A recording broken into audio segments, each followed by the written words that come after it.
नमस्कार, मैं हूं रवि रंजन। आप देख रहे हैं लाइव बिहार। लाइव बिहार पर हर रोज किसी वरिष्ठ पत्रकार के साथ किसी खास मुद्दे पर हम बातचीत करते हुए आपके सामने जरूर हाजिर होते हैं। तो आज भी हम हाजिर हैं आपके साथ एक खास मुद्दे पर बातचीत करने के लिए, और हमारे साथ हैं वरिष्ठ पत्रकार संजीव कुमार जी। संजीव कुमार जी से आज हम लोग बातचीत करने जा रहे हैं कि देश की सबसे पुरानी पार्टी कांग्रेस की बिहार में ऐसी हालत क्यों है, और बिहार में कांग्रेस को अगर उबरना है अपनी मुश्किलों से तो उसे क्या कुछ करना पड़ेगा। क्या पप्पू यादव पालनहार हो सकते हैं कांग्रेस का? इन सब विषयों पर बातचीत करने के लिए हमारे साथ हैं वरिष्ठ पत्रकार संजीव कुमार जी। आपका बहुत स्वागत है लाइव बिहार कार्यक्रम में। सबसे पहले तो आपसे हमारा सवाल यही है कि कांग्रेस की जो मुश्किल है उसको आप किस तरह से देखते हैं? बिहार में कांग्रेस इस तरह से रसातल में क्यों मिलती जा रही है? देखिए, कांग्रेस पार्टी के साथ सबसे बड़ी दिक्कत है कि उसमें एक एकजुटता नहीं है, कई खेमे में बटी हुई है। और आपने सही कहा कि देश की सबसे पुरानी पार्टी है। उस समय तो जब पॉलिटिकल सिस्टम नहीं था तो कांग्रेस को इकट्ठा किया गया था कि भाई सब लोग मिल करके एक पार्टी बनाए। और जैसा मुझे लगता है कि महात्मा गांधी ने कहा था कि अब कांग्रेस की आवश्यकता नहीं है, स्वतंत्रता मिलने के बाद अब इसे भंग कर देना चाहिए। तो आज लगता है लगभग वैसे ही हालात बन गए हैं, बनते जा रहे हैं। खैर, लेकिन आज का जो पॉलिटिकल सिस्टम है उसमें कांग्रेस पार्टी का वजूद कोई इनकार नहीं कर सकता है। आज विपक्षी सबसे विपक्षी दल है, वो प्रमुख विपक्षी दल है। और बिहार में कांग्रेस की स्थिति आप देखेंगे तो मुझे लगता है कि 62 के बाद से धीरे धीरे इसका अवसान शुरू हो गया। वैसे देखा जाए, जब बिहार में पहली बार चुनाव हो रहे थे, बिहार में उस समय प्रधानमंत्री के चुनाव होते थे स्वतंत्रता प्राप्ति के पूर्व, उस समय भी बड़ा गुटबाजी हुआ था श्री बाबू और अनुग्रह बाबू के नाम पे। अनुग्रह बाबू को ज्यादा सीटें मिल गई थी, फिर भी चूंकि श्री बाबू के खेमे के लोगों का दबाव था तो अनुग्रह बाबू ने वापस कर लिया राजेंद्र बाबू के कहने पे अपने कदम, और श्री बाबू को अपना नेता मान लिया। उस समय से श्री बाबू एक बड़े नेता के तौर पर उभरे। लेकिन श्री बाबू के जाने के बाद बिहार का जो स्खलन कांग्रेस पार्टी का होता चला गया, उसको कांग्रेस संभाल नहीं पाई। 67 में आप देखेंगे, जब कांग्रेस को सत्ता से कुछ दिनों के लिए बाहर होना पड़ा था, बिहार में प्रसोपा, संसोपा और जनसंघ इन लोगों की मिलकर सरकार बनी थी। ठीक है, कुछ ही समय तक वो सरकार चल पाई, और बाद में तो स्थिति ऐसी हो गई थी कि आयाराम और गयाराम की सरकार होती थी। 72 के बाद कांग्रेस ने अपने को संभाला, लेकिन 77 में पूरी तरह कांग्रेस खत्म आउट हो गई। 74 के आंदोलन के बाद कांग्रेस आउट हो गई, और 77 के चुनाव के बाद 80 में कांग्रेस वापस आती है, बाउंस बैक करती है। और लेकिन तब उस समय से देखिए कि 80 से लेकर के 90 तक का दशक, 10 वर्षों में कांग्रेस को 5 मुख्यमंत्री बदलने पड़े। तो मैंने वो तो ऐसा लगता था कि चपरासियों की तरह मुख्यमंत्री बदले जा रहे हैं। आलाकमान ने आदेश दिया इस्तीफा दे दो तो इस्तीफा दे दिए, फिर कहा कि इनको बना दो, उनको बना दो। और माने उन जितने मुख्यमंत्री थे उनकी काबिलियत पर कोई प्रश्न चिन्ह नहीं है। जैसे आप कह सकते हैं भागवत आजाद बहुत ईमानदार और बड़े सख्त प्रशासक की छवि थी उनकी। चंद्रशेखर बाबू को कहा जाता था कि IAS इन धोती। वो इतने उनकी नोटिंग्स की इतनी तारीफ होती थी। जगन्नाथ मिश्र जी भी काफी काबिल मुख्यमंत्री थे, और सत्येंद्र बाबू काफी दिनों से प्रयास करते रहे, बाद में उनको ही मुख्यमंत्री उन्हें बनाया गया।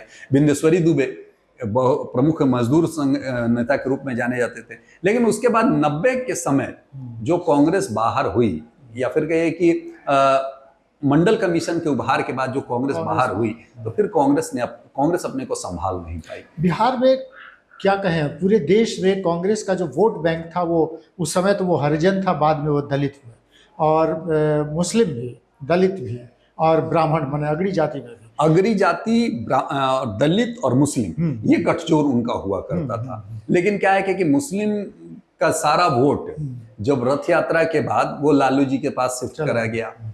दलितों का रामविलास पासवान और बाकी लोगों का, विशेष करके रामविलास पासवान जी के उभार के बाद उनके पास उनका वोट चला गया। शुरू में तो लालू जी के पास ही ना, क्योंकि सब लोग तो एक ही साथ थे। हाँ, बीच में थोड़े दिन रामसुंदर दास भी हुए, अब जीतन राम मांझी भी आ गए हैं। तो ऐसे लोगों का उभार होता गया और कांग्रेस के पास से वो वोट खिसकता चला गया। और जो सवर्ण मतदाता थे वो भाजपा के खेमे में चले गए। तो कांग्रेस के पास अभी कुछ नहीं बचा। लेकिन फिर भी आप जाएंगे तो कांग्रेस की पार्टी का कार्यकर्ता, कांग्रेस के समर्थक हर गांव में उपलब्ध हैं। ऐसे नहीं कि कांग्रेस की संभावना समाप्त हो गई है।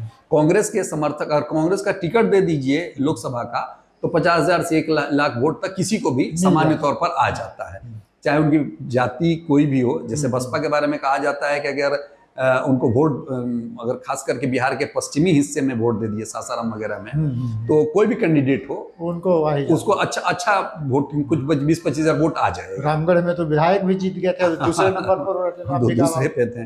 तो ये उनकी स्थिति है। तो कांग्रेस जब तक अपने गुटबाजी से बाहर नहीं आएगी तब तक मुझे लगता है कि कांग्रेस का अस्तित्व संभालना बड़ा मुश्किल है। अब देखिए कांग्रेस की वर्तमान जो संगठनिक ढांचा है, अब कांग्रेस के अध्यक्ष तो मनोनीत हैं, यहाँ पे मनोनीत ही कहेंगे क्योंकि यहाँ निर्वाचन तो होता नहीं है। कांग्रेस के अध्यक्ष मनोनीत हैं, लेकिन उनकी सत्ता ये है कि उनकी समिति लगातार से, मुझे लगता है कि तीसरी बार है ये।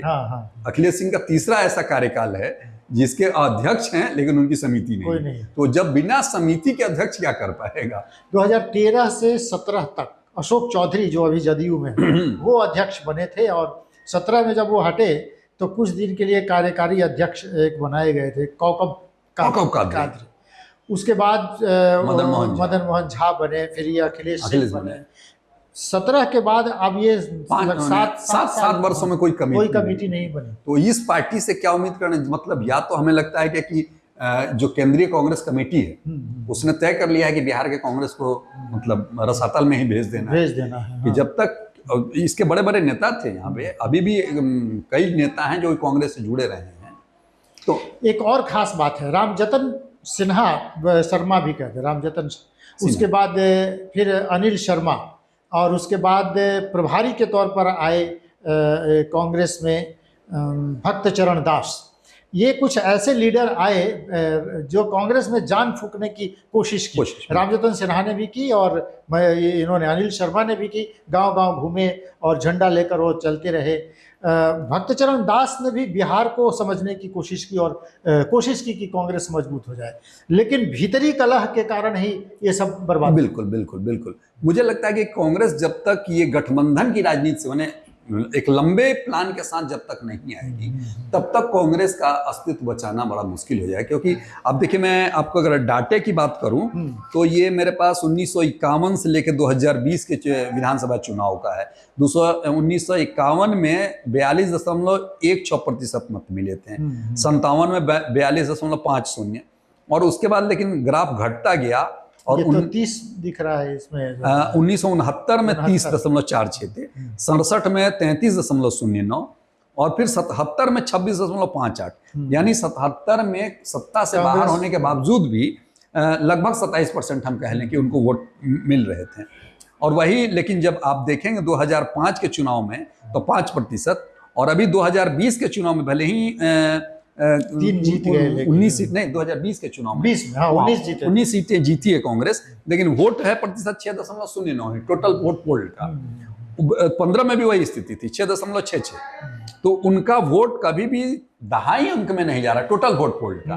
जितने पे कॉन्टेस्ट कर रही है, लड़ रही है, उसका हम नहीं कर रहे हैं। पूरे बिहार में जितने पोलिंग हो रहे हैं उसमें आप 10% वोट भी नहीं ला पा रहे हैं, तो आप फिर कैसे उम्मीद कर पा रहे हैं कि हम बड़े दल के रूप में। अच्छा, पिछले चुनाव में 2019 में एक किशनगंज की सीट कांग्रेस जीत गई थी, तो अखिलेश जी कह रहे थे कि INDIA गठबंधन में हम लोग डोमिनेटिंग है क्योंकि हमारा एक सीट है, उनका तो कुछ भी नहीं है। बिल्कुल, इस बार वो 3 जीत गए हैं, लेकिन वो 3 सीटें भी हमको लगता है तेजस्वी यादव के कारण जीत पाए। बिल्कुल, ये गठबंधन की बात है। और सबसे मजे की बात है कि 9 सीट जो थी उसमें 2 ही कांग्रेस के कार्यकर्ता लड़ रहे थे, जिन्होंने कांग्रेस को कभी नहीं छोड़ा था। उसमें 4 ऐसे लोग थे जो कि नेता पुत्र थे या फिर नेता के संबंधित है। आप आकाश सिंह को देख लीजिए, सन्नी हजारी को देख लीजिए, और यहाँ से जो अंशुल अभिजीत लड़ रहे थे वो थे, और एक कोई और, मैं नाम भूल रहा हूँ। अच्छा, लालू यादव ने जो सुझाव दिया कि इनको कैंडिडेट बना दो, उन्हीं को बना दिया। हाँ, जिनको कैंडिडेट। अब देखिए ना, महेश्वर हजारी के लड़के सन्नी हजारी, महेश्वर हजारी जदयू के विधायक, और उनके बेटे सन्नी हजारी कांग्रेस के टिकट से समस्तीपुर से लड़ रहे थे। उसी तरह 2 लोग, अजीत शर्मा भी बसपा के चुनाव लड़ चुके हैं, मनोज कुमार भी लड़ चुके हैं। तो ऐसे दो लोग, अखिलेश सिंह का बेटा चुनाव लड़ अखिलेश गया। सिंह का बेटा आकाश सिंह, वही क्या नाम, महाराजगंज से चुनाव लड़े थे, उसके पहले मोतिहारी से लड़े थे। तो ये जब तक भाई भतीजावाद से कांग्रेस की मुक्ति नहीं होगी। राहुल जी ने एक बार कोशिश की थी कि हम नए ढंग से कांग्रेस को, जैसे कि, लेकिन उनकी जो शैली थी, वो लग रहा था कि किसी कॉर्पोरेट ऑफिस में एग्जीक्यूटिव की बहाली करने जा रहे हैं। वो प्रक्रिया से हट करके। इनके कांग्रेस नेतृत्व में इंदिरा गांधी के जमाने में थी ये बात की इंदिरा गांधी को जानने वाले, व्यक्तिगत तौर पर जानने वाले हर जिले में एक व्यक्ति तो जरूर, हाँ बिल्कुल। लेकिन सोनिया और कांग्रेस के साथ ये बात नहीं है। बिल्कुल, ये राहुल जी के साथ बात नहीं है। लेकिन चलिए, संगठनिक ढांचा है, अगर वो चाहे तो लोग जान भी उनकी नजर में भी लोग आ सकते हैं। लेकिन एक जो बीच का तबका है वो नहीं चाहता है कि केंद्रीय नेतृत्व की नजर में कोई दूसरा है। तो हमें लगता है कि जो जानकी वल्लभ शास्त्री की पंक्ति थी ना, ऊपर ऊपर पी जाते हैं जो पीने वाले हैं, ऐसे जीते ही कहते ऐसे ही जीते हैं जो जीने वाले हैं। तो ऊपर ऊपर ही सारा मामला सेट हो रहा है यहाँ पर। तो ये आला कमान की संस्कृति जो है वो कांग्रेस को ज्यादा क्षति पहुंचा रही है। आला कमान की संस्कृति, अगर आला कमान है तो आला कमान को निचले स्तर तक सीधे संपर्क करके रखना पड़ेगा। उसकी पंचायत लेवल पर कौन कार्य करता है उसकी भी पहचान आला कमान को करनी पड़ेगी। उसको, संगठन को प्रदेश अध्यक्ष की नजर से नहीं देखना पड़ेगा, बल्कि कांग्रेस के नजरिए से देखना पड़ेगा। यही मैं कह रहा था कि इंदिरा जी के टाइम पर कुछ लोग थे जो उनको सीधे बिल्कुल, लेकिन अभी के नेताओं का सीधा संपर्क जनता से नहीं। एक और महत्वपूर्ण बात जो हम आपसे बातचीत करना चाहते हैं कि पप्पू यादव अपने आप को कह रहे हैं कि वो कांग्रेसी है। पप्पू यादव ने अपनी पार्टी का विलय कर दिया, फिर पार्टी के खिलाफ जाके उन्होंने निर्दलीय चुनाव लड़ लिया। वो अभी भी बार बार कह रहे हैं कि मैं कांग्रेस का हूँ, अपनी गाड़ी पर कांग्रेस का वो लगा के चलते हैं। और वो अपने आप को, ये एक तरफा प्यार जो पप्पू यादव का है, क्या कांग्रेस को लेकर, ये पप्पू यादव को लेकर कांग्रेस को घाटा हो रहा है या पप्पू यादव कांग्रेस को उबार सकते हैं? देखिए क्या है कि अनिल शर्मा के समय जो विवाद शुरू हुआ था उसके जड़ में पप्पू यादव ही थे। अच्छा, आपको याद होगा कि जब रंजीता रंजन जी और बाकी लोग जो यहाँ पर हंगामा हुआ था श्री कृष्ण मेमोरियल हॉल में, एसके मेमोरियल हॉल में जो बड़ा सा एक अनिल शर्मा जी के नेतृत्व में वहां पे कार्यक्रम हुआ था और उसमें जो झंझट हुआ था, तो वो कहीं ना कहीं था। अब है क्या कि हम कार्यकर्ता बन करके कितने देर रहेंगे, नहीं तो हम नेता बनाएगा तो हम ठीक है, लेकिन कार्यकर्ता बनने को कहेगा तो हम नहीं ठीक से रह पाएंगे। तो ये अब तो कांग्रेस को डिसाइड करना है, और वही कह रहे हैं कि माने हम आपके हैं और आप हमको गोद लेने को तैयार ही नहीं। हाँ, लेकिन पप्पू यादव इस चाहत में है, उनकी महत्वाकांक्षा बहुत है कि वो कांग्रेस के नेता बन जाएं, फिर कांग्रेस उनको प्रोजेक्ट कर दे, बिहार में कोई बड़ा वो करामात करके दिखा दे। ये संभव लगता है आपको? नहीं, लेकिन क्या है कि कांग्रेस पहले लालू जी के मुंह से बाहर आएगी तब तो, और लालू जी पप्पू यादव को मानेंगे तब तो। ये सारा कुछ समीकरण है ना कि गठबंधन की राजनीति से कांग्रेस अपने को उबारेगी तब तो फिर पप्पू यादव को प्रोजेक्ट करेगी। अच्छा, कांग्रेस के भीतर इस बात की तड़प है, माने कांग्रेस के जो पुराने लीडर हैं, चाहे जो भी कार्यकर्ता, वो चाहते हैं कि अकेले लड़े, माने लालू से जान छुड़ा ले। हाँ, बिल्कुल, लेकिन वो स्थिति नहीं बन पा रही, उसके पीछे कारण क्या है?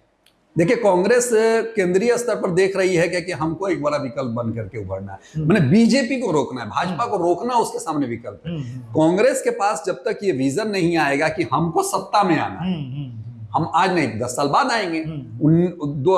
1990 से तो आप सत्ता से बाहर हैं, लगभग 35 वर्ष होने को आ रहे हैं। 35 वर्ष में अगर आपने 15 साल की प्लानिंग कर ली होती तो आज प्रमुख विपक्षी दल होते तो या फिर सत्ता में होते। लालू क्यों मजबूरी है कांग्रेस की? लालू अब कई उसमें बातें हैं, जो लोग निगोशिएट करते हैं वो किन शर्तों पे कर रहे हैं और क्या बात है, कई बातें मार्केट में आती है, हकीकत क्या है ये तो पता नहीं। हाँ, अखिलेश सिंह तो मैंने लालू यादव के सबसे करीबी हैं। अखिलेश सिंह मैंने कह सकते हैं कि लालू यादव के चेले हैं, जो कांग्रेस के अध्यक्ष हैं। हाँ, तो अब तो मैं बताता रहा हूँ कि कांग्रेस जब तक राजद के हिसाब से नहीं चलेगी और स्वतंत्र निर्णय जब तक कांग्रेस में नहीं लिया जाएगा, तब तक कोई पार्टी कैसे अपना अस्तित्व बचा के रख सकती है? नहीं बचा पाएगी। लेकिन बात फिर आती है कि क्या पप्पू यादव आ जाएं तो कांग्रेस उभर जाएगी? आपको लग रहा है कि या पप्पू यादव कांग्रेस को खा जाएंगे? नहीं, कांग्रेस को तो खाने की बात नहीं है। देखिए, कांग्रेस बड़ी पार्टी है, कांग्रेस हो या फिर जितने पार्टीज हैं, अब उसमें कोई सी आने से और जाने से पार्टी खत्म नहीं होती।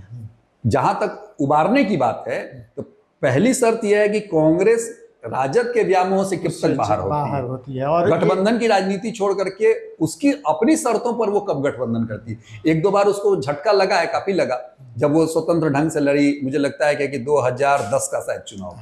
हाँ, उस समय लड़ी थी। 2010 का चुनाव था। सोनिया जी नाराज भी हो गई। हाँ, सोनिया जी नाराज भी हो गई थी। मैं एक बार आपको डाटा देख करके बता सकता हूँ कि 2010 में 243 सीटों पर कांग्रेस ने लड़ा था। 4 उसको सीटें आई थी, लेकिन 8.37 वोट परसेंट पिछली बार से कुछ बढ़ गया था। पिछली बार से वोट परसेंट बढ़ा था। लेकिन ये भी समझना चाहिए कि उस समय 243 में लड़ी थी। एक दूसरी बात थी कि राजद की भी स्थिति उस समय क्या थी। मुझे लगता है कि मुख्य विपक्षी दल होने के लिए जो 15% वो चाहिए था, वो सीट नहीं थी उनके पास, क्योंकि बड़ी पार्टी थी, इसलिए मुख्य विपक्षी दल उसको मान लिया गया था। तो कांग्रेस को तो उबरना पड़ेगा और कांग्रेस को स्वतंत्र ढंग से निर्णय लेना पड़ेगा बिहार में। और गुटबाजी से बाहर, जब क्या है कि जब पार्टी अपने चलने लगती है ना, जो जल जम जाता है वो सड़ने लगता है। और जिस जल में बहाव रहता है, नई लोगों की बहाली होती है, पुराने लोग जाते रहते हैं, उस जल में वो नदी सा प्रवाह रहता है। तो ये नदी अगर कांग्रेस को बनना है तो इसको प्रवाहमान बनना पड़ेगा। तो एक सवाल तब फिर और बन जाता है कि लालू प्रसाद यादव किसी भी सूरत में नहीं चाहेंगे कि पप्पू यादव नेता बने, और लालू प्रसाद यादव यह भी नहीं चाहेंगे कि कांग्रेस बढ़े, क्योंकि उनको अपने बेटे की ताजपोशी करनी है। दोनों बातें हैं ना। ये लालू जी पे कई लोग ये बार बार आरोप लगाते रहे हैं कि किसी भी यादव को बड़ा नेता वो नहीं बनने देना चाह सकते हैं, क्योंकि वो उनकी औकात में ही उनको वो रखते हैं, उनकी लालू जी की। ऐसा लोग बताते हैं और हम लोग देखते भी हैं। और दूसरा है क्या कि कांग्रेस पिछलग्गू की भूमिका से बाहर है, ऐसा कोई पार्टी क्यों चाहेगी, माने खास करके राजद क्यों चाहेगी। तो कांग्रेस को डिसाइड करना है कि उसको बिहार में क्या करना है। लेकिन कांग्रेस के पास कोई नेता नहीं है। आपको लग रहा है कि बिहार में कोई नेता है उनके पास? कांग्रेस चलने लगी, बहुत सारे नेता हैं उनके पास, अभी भी बहुत पोटेंशियल वाले नेता हैं। करिश्माई लीडर उनके पास नहीं है। नहीं, संगठन बनेगा तो करिश्मा आ जाएगा ना। भाजपा के पास भी तो करिश्माई लीडर नहीं है। नीतीश जी के बाद कौन है जदयू में? जदयू में भी करिश्माई नीतीश जी के बाद नहीं है। एक जमाने में, अभी कुछ ही दिन पहले ये इन्होंने, प्रशांत किशोर ने कहा कि वैचारिक रूप से मैं अपने आप को कांग्रेस के नजदीक मानता हूं, तो और ऐसा लगा कि वो कांग्रेस में चले जाएंगे। लेकिन अब तो वो भी कह रहे हैं कि 243 लड़ेंगे और इस बार सबको दिखा देंगे। नहीं, कांग्रेस के पास तो थे ही वो, उन्होंने काफी संभावना भी तलाशी थी और वो चाहते थे कि पूरे देश भर में कांग्रेस का ढांचा हम अपनी शर्तों पे खड़ा करें। तो ये किसी भी पॉलिटिकल पार्टी को कहां से गवारा होगा कि वो माने इतनी पुरानी पार्टी और दूसरे के हाथ में वो गिरवी दे दे। तो कांग्रेस तैयार नहीं। तो वो ब्राह्मणों की पार्टी बनकर उभर सकती है। माने प्रशांत किशोर ब्राह्मण है और जाति देखी जाएगी तो वो कांग्रेस को चैलेंज देने के लिए एक और ताकत खड़ी होगी। नहीं, प्रशांत किशोर तो ने तो कहा है कि हम 60 सीटों पे लड़ेंगे, 60 सीटों पे मुस्लिमों को लड़ाएंगे। कितने सीटों पे, 40 या 50 सीटों पे दलितों को लड़ाएंगे। तो अगर ब्राह्मणों की पार्टी अगर उनकी बननी है तो इस तरह के बयान नहीं वो देते हैं। तो ब्राह्मण के, वो पहले भी ब्राह्मणों के कभी वो नेता के तौर पे अपने को नहीं, लेकिन वोट बैंक पर जो चोट कर रहे हैं वो दलित, मुस्लिम और अगड़ी जाति पर। हाँ, तो जो कांग्रेसों का वोट बैंक, क्योंकि उनको पता है क्या कि पिछड़ी जातियां कहीं जाने वाली नहीं है। थोड़ा सा व्यामोह, मोह टूट रहा है इन सब जातियों का अपने अपने दलों से, तो इनमें लीडर खोजेंगे। लेकिन मुझे लगता है कि इसकी संभावना बहुत कम अभी के समय में है। प्रशांत किशोर ने जो नारा दिया है, बिहार का एक विकसित बिहार, नया बिहार बनाना है और बिहार में जो चुनाव हो एक मुद्दे पे लड़ा जाए, सिर्फ जातिवाद के मुद्दे पे न लड़ा जाए, जो अपनी बातें कह रहे हैं। तो कांग्रेस को अगर राय देनी हो तो आप क्या कहेंगे? कांग्रेस को अपनी स्थिति सुधारने के लिए उनको क्या कहेंगे? कांग्रेस को तो सबसे पहले ये समझना होगा कि बिहार में जिस पार्टी का अपना हुकूमत चलता था, जिसमें गैलेक्सी ऑफ लीडर्स होते थे, आज वो श्रीहीन क्यों है उसके पास। तो इसके लिए सबसे जरूरी ये है कि कांग्रेस को अपनी लीडरशिप खड़ा करनी पड़ेगी, खुद निर्णय लेना पड़ेगा। और खुद निर्णय लेने में ये 15 साल की आप प्लान बना लीजिए, 10 साल की प्लान बना लीजिए।